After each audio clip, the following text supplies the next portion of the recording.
Hi everyone! So, kakagaling lang natin sa vacation, sa outing. Galing tayo ng Laia, Batangas.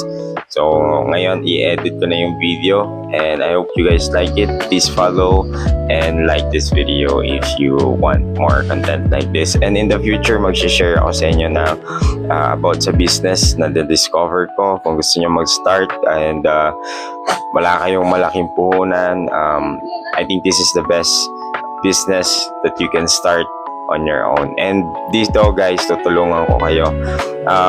Just to give you a hint, maybe kilala niyo si Sir Mark Anthony Cruz. So kilala siyang content creator. So if you guys interested, message me and soon mag-vlog tayo. I think magkakaroon tayo ng event. Ini-invite tayo ng isa sa mga member ng Billionaires Club.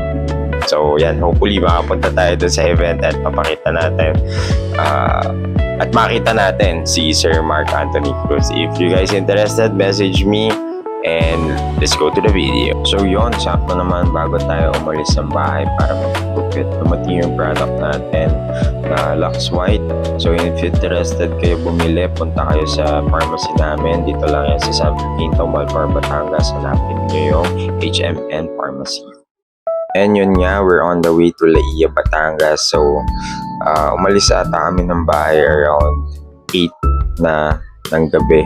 So, gusto namin gabi para hindi sobrang init sa biyahe. And yun nga, inintay pa namin dyan si Lovely, yung partner ko. And dito naman sa part na to, tinatry namin yung 360. And ito na, dumating na kami sa Pueblo, Laia. So, sa pag-stay namin na Airbnb. And dito pinapakita ko lang naman dyan yung mga gamit namin and inaaral ko pa din paano gamitin yung 360 kasi hindi naman to sa akin, nanarap ko lang. Baka may gusto dyan sa inyo mag-sponsor, pwede naman, natanggap naman ako. So yun lang.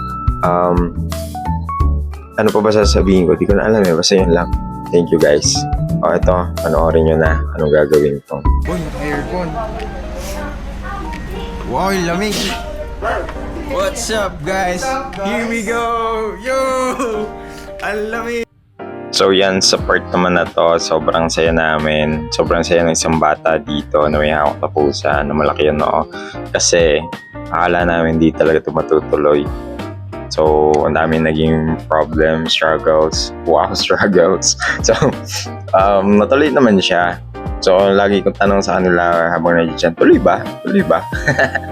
And natuloy naman, we're happy it happened. And yun nga, meron ulit kaming plano. Sabi Baguio daw. Pero I think this time hindi matutuloy yung next sa plano na yan. No? Kasi parang medyo tagilid. So, iba-iba kami na schedule. Pero this coming Saturday, yan, meron kaming night ride, magbabike kami. Hopefully, mag-vlog ko din siya so makita ninyo, no? Yan lang, guys. Thank you. Bye-bye. Have a nice day. And anong vlog? Yun lang. Day, Yan. So, meron ditong bed sa taas. Woo! Diba? Maliit lang siya pero kompleto ng gamit. And sobrang lamig. So later, mag-video pa tayo. Ito yung mga cats. I-stop ko muna to. So, dito naman sa part na to, ayaw ko lang mawala yung video na to sa pag-i-edit. Wala kaming ginawa dyan. Kanya-kanya ng buhay. May nag-work, may kumakanta ganun.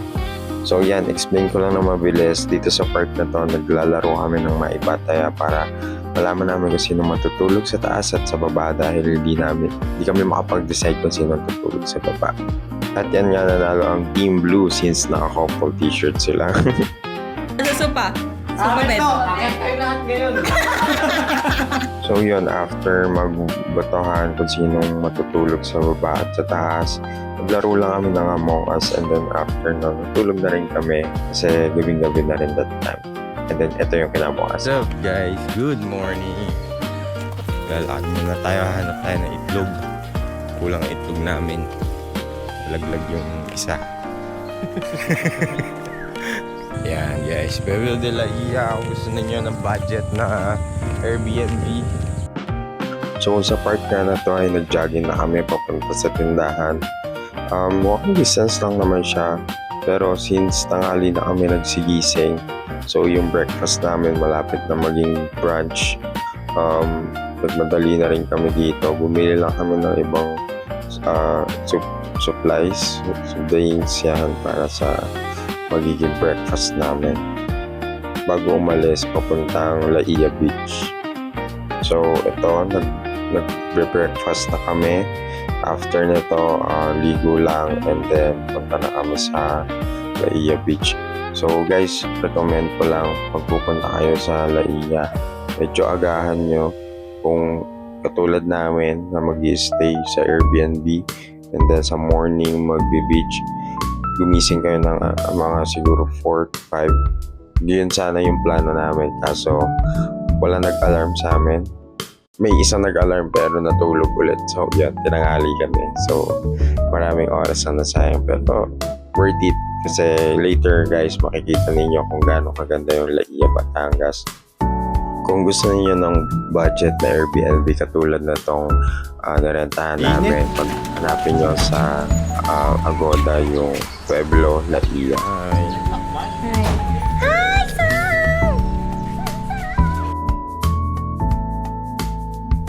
What's up guys? We're here in La Ia Grande. Unahan na natin yung mga girls. Guys! What do you think, tawag dito? How much to pay per head? Sa ano ay 400 per head. Kita ba guys? Magkatanggal natin yung sombrero natin. Ingat ng 360! Game!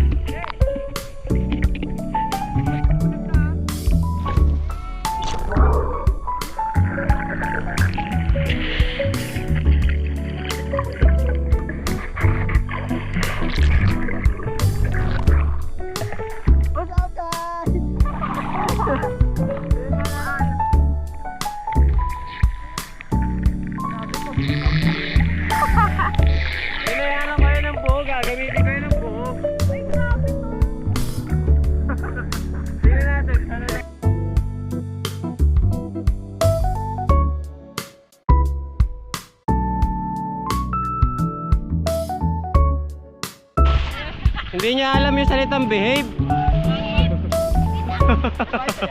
Oo. And yan nga, after namin maligo, nag-prepare na sila ng food for our dinner. And sa part naman na to, we just enjoy the view. Napakaganda guys ng La Ia. I really enjoyed this moment and hopefully magkaroon pa tayo na another travel with friends. Soon may paparating pa tayo ng mga vlogs. So follow my Facebook account, Doug Arthur, and my TikTok account, same name, Doug Arthur. And next vlog natin, it's about business naman. So follow nyo ako para matulungan ko kayo and para mapanood nyo pa yung mga video na dadating. So yun lang guys, thank you so much for watching. I hope you guys like this video. Leave a comment kung may mga gusto kayong content na ipagawa. And maraming salamat.